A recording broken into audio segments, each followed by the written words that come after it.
Kwa siku nyingi sana nimekuona hapa Jivanji grounds ukitoa maoni kuhusiana na siasa na the whole thing ya how the country is faring on politically. Labda mtu anaweza kuuliza uko hapa Jivanji kama mtu tu anapenda siasa ama labda una matamanio ya kuvai for something politically in the near future? I'm planning to vie for something in the near future. Okay. So this is the platform I'm using. Okay. One, which build politically, and also maybe to sharpen my skills in politics. Okay. Because in the platform ya national politics. Okay. So from here, I'm planning to vie for a seat. Okay. Yes. So labda mtu atauliza unataka kuvai for which seat, if you don't mind to reveal for which seat where, na maybe unaweza pia kupe introduction sasa jina yako inaitwaje? Na plan to vie for a seat as a National Assembly, an MP seat, Member of Parliament. Then after that I graduate into mambo ya governor. Then after that ni graduate into the executive level. Ya uko mbele kabisa the presidency. Okay. The long term goal ni presidency. Okay. But now short term ni National Assembly. But now this is a platform I'm using to sharpen skills sasa. Na kutafuta njia network. Unajua utafute network ya for the right people ya ku-align with in politics. Unafikiria kuanzia county gani, constituency gani labda kwa safari yako ya siasa? Why not start with an MCA before going to MP? Good question. MCA, nimesha plan my time frame. For an MCA, within my time frame, haitaingiana vile nataka. But for an MP, imenipatia good time frame. Yenye by then, na hope ndakuwa nishapata the right network na the right resources nisimame UMP direct. The good thing why naendea UMP direct because within that area najulikana. Na kuanga so much involved kwa mambo ya sports. Okay. So na mobilizing vijana within your area. So imenipatia good platform ya kujulikana na kujua. So hiyo kitu upande ya mobilization si shida. And then pia hii platform ya hapa Jivanji imenipatia another pia plus sababu imenitrust into national politics. Hizi vitu interview hizi ndogo ndogo kama hii zenye nafanya zinaniweka airwaves vizuri na hata hiyo area naona wanani consider sincerely kumbe hiki kiko ndani yako. So from there nikishaingia MP so ndo graduate pole pole vile nimesema. Okay. Which county are you vying in Nairobi? Which constituency within Nairobi or outside Nairobi? Specifically mimi ni born Nairobi. Okay. So ndakwama hapa Nairobi. Okay. Everything I'm planning ni within Nairobi. The only thing yenye itakuwa outside Nairobi ni wenda kwa naenda for the executive level. Okay. But zote ni within Nairobi. Umesema constituency ni siri yako? Kwa sahi acha ikuwe siri. Okay. For obvious reasons. But when the right time comes ndakuwa. But for now I want to build me as a person in politics, my image in itself, and I build the right network. Mtu akiweza kuuliza, what is your description of a proper, a competent member of parliament that can spearhead development in the Republic of Kenya in whatever constituency it is? In one word. Instead of saying a whole sentence and a more explanation, just one word. Leadership is all about serving. So I believe in a servant leader. A servant leader mwenye unasikia shida za wananchi, maoni ya wananchi na una implement. Sababu you need to be maybe relevant na needs za wananchi within your area. So unafaa kurelate na wananchi. Probably maybe mwenye ako within Nairobi na mwenye ako Ushago. Wa Ushago anataka shule. Wa Nairobi probably si shule sababu shule ziko. Anataka maybe hiyo basari. Ama wa Nairobi maybe anataka maybe usafi na environment ikuwe sawa. But wa Ushago anataka mpaka hiyo shule ije. So issues ni different kabisa. But to me, I believe a servant leader is the best. Okay? What is this thing that you are bringing in the political scene, in the development scene that is not available at the moment in the leader, whoever leads the constituency that you are thinking of vying? Good question. One, politics yetu imekuwa filled with hypocrisy. The worst of it all mpaka ni the executive level. The promises you promise the people of Kenya. Once wakisha kupatia power, be sincere enough to make sure that hizo promises umezifanya. But now the unfortunate thing, politicians wetu wengi wao, they promise much kabla hawajapata. Ni kama vile unaendanga unatongoza mrembo, akishaingia box yako ukimalizana na yeye unamdampo ni kama mtu mwenye si wa maana. So wananchi wa Kenya wamekuwa wakifanya hivyo. Politics of hypocrisy. To me I believe kwamba serving your leadership is purely out of conviction. I'm heading to politics because I have a conviction, one, for this country, and two, because I believe we can change things. Ziache kuendeleanga vile zilikuwa before. Okay. Who is this specific MP from Kenya that you think so far so good? This is the best MP that has ever existed in Kenya, and this is the MP that I want to be better than. And then who is the worst? Who do you think is the worst politician of all times? Worst politician in the Republic of Kenya? Thank you. Umeanza na swali mzuri. Who's the best MP? So far, hata dimension two, though one is not an MP, I admire Tim Wanyonyi, because now basically has been ranked. And number two, among the best politicians I admire ni Irungu Kang'ata.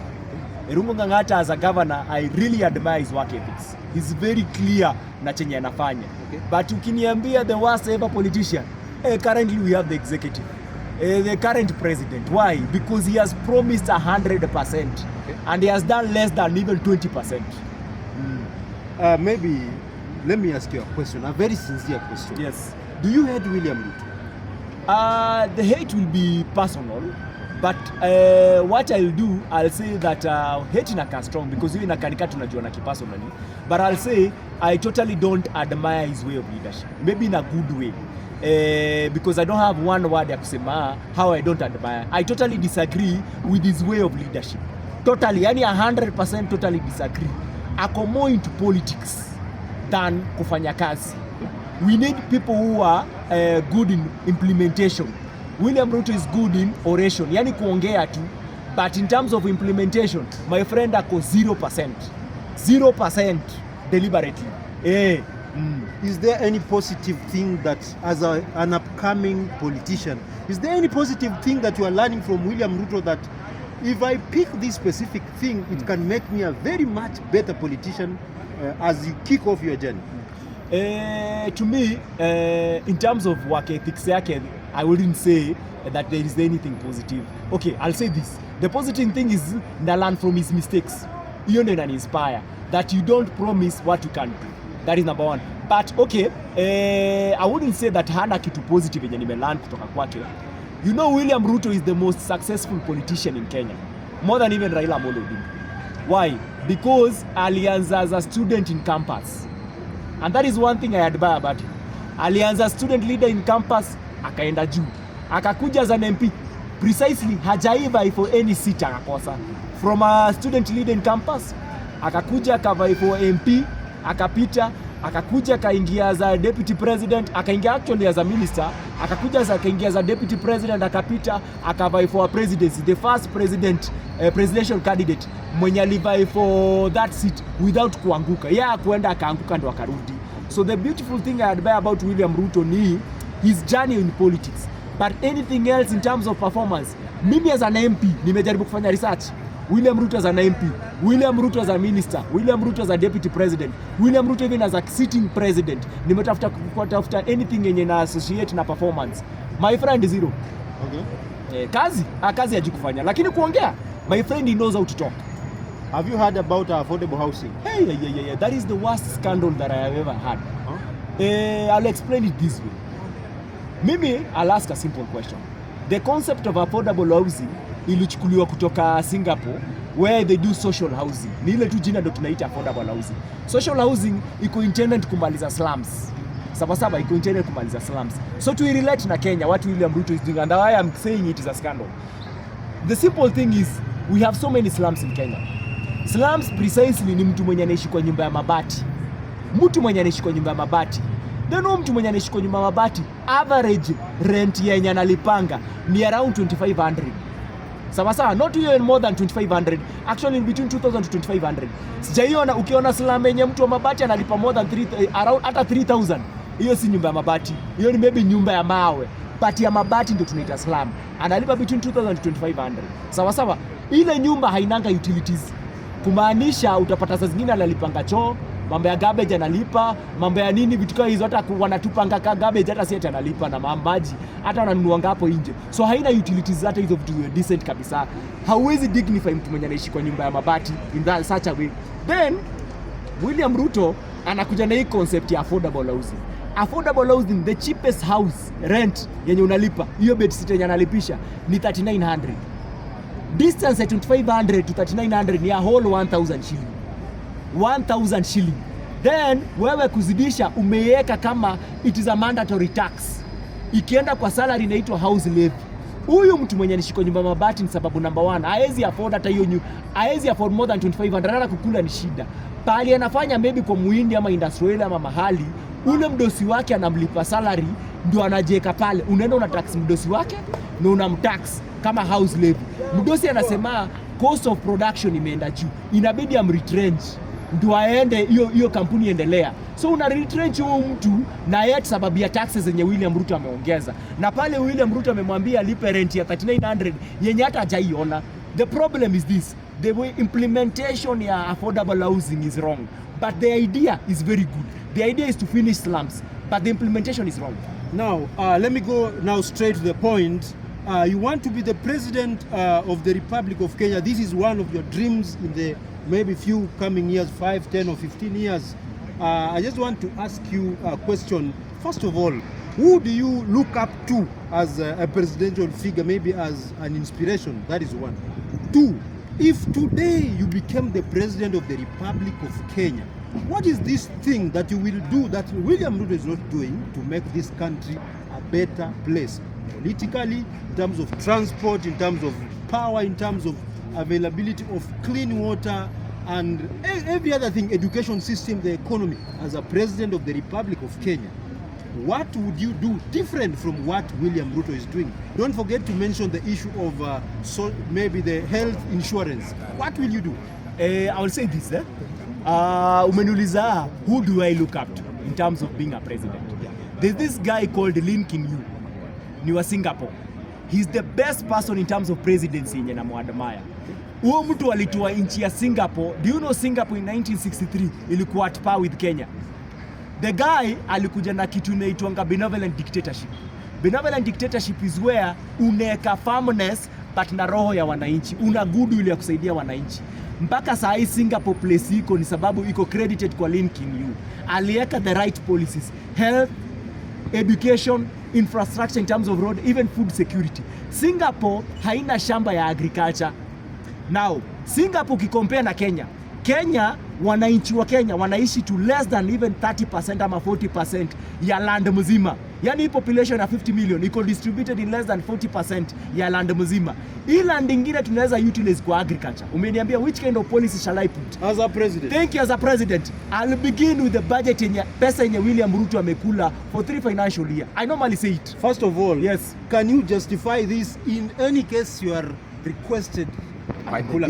Can you justify this? Yes. Can you appear and defend your words? I can appear and defend my words in this way. I'm looking at the budget here, William Ruto, and spending. Okay.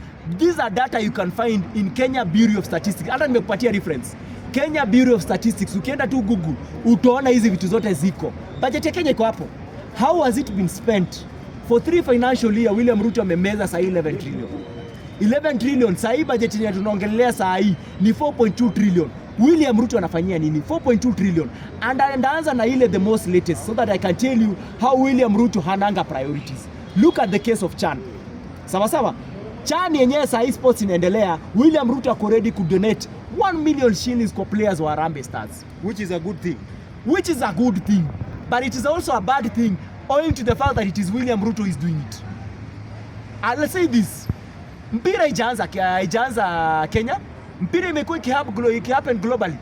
There are so many better teams in this zina performing in sports. And I'll give you a good example. Ukienda England, Wakenya wanapenda Manchester, wanapenda Arsenal, na wanapenda hata hiyo nchi yenyewe England, mpira team ya England. Vile wanapenda chezanga sports. Ushaisikia Prime Minister wa England ama Queen amedonate 1 million kwa hao player, and yet they are being paid the highest amount of money in the whole world. Manchester pekee ukienda uangalie kwa ranking ya maclubs iko top 5. Top 5. Arsenal yenyewe iko top 5. Ushaisikia Queen ama Prime Minister ati anataka kumotivate maplayer, ati anaenda kutafuta Rooney, anatafuta sahi, utatafuta kina Rashford, anatafuta sahi kina Bruno, ati anawapatia 1 million shillings ati ya kumotivate? No, because hii nchi William Ruto ameleta a handout mentality. A handout mentality. In abroad, people who motivate players are companies. And that is the problem with William Ruto. Now, companies have not motivated players. What should happen for players to be motivated? Thank you.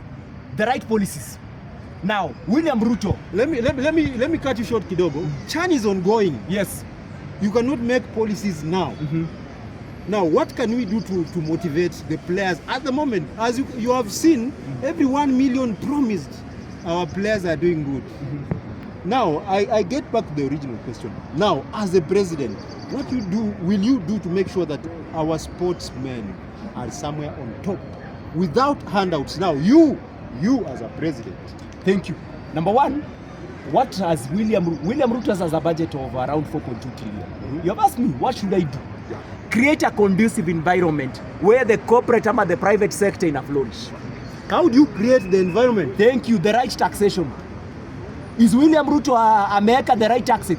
But mlikataa tax 2024-2025. Thank you. Tulikataa tax sababu hizo tax zilikuwa zinaenda kusaidia nani? Zilikuwa zinaenda kusaidia Wakenya ama zilikuwa zinaenda kusaidia William Ruto? I'll ask you a simple question. The number of trips zenye William Ruto amefanya kwenda abroad, foreign trips ni 70 trips. 70 trips with a total cumulative total figure of around 6.4 billion. I'm not guessing. Iko kwa Kenya Bureau of Statistics. Enda uangalie. The amount of money yenye William Ruto ametumia kwa foreign trips ni 6.4 billion shillings. 6.4 billion shillings ni umetumia. Imeleta faida gani Kenya? Kwa hizo trips zake 70? Imeleta faida gani? You will not travel ukikuwa president. Thank you. The argument is not traveling. The argument is what value do you bring with traveling? I'll give you a good example. Kibaki, in the contrary, compared to William Ruto, ali travel 33 times in the whole of 10 good years. Yani for a whole 10 years, Kibaki alitembea for 33, alitembea trips 33 times. Peke yake. Now, ask, what is the value that Kibaki alileta Kenya?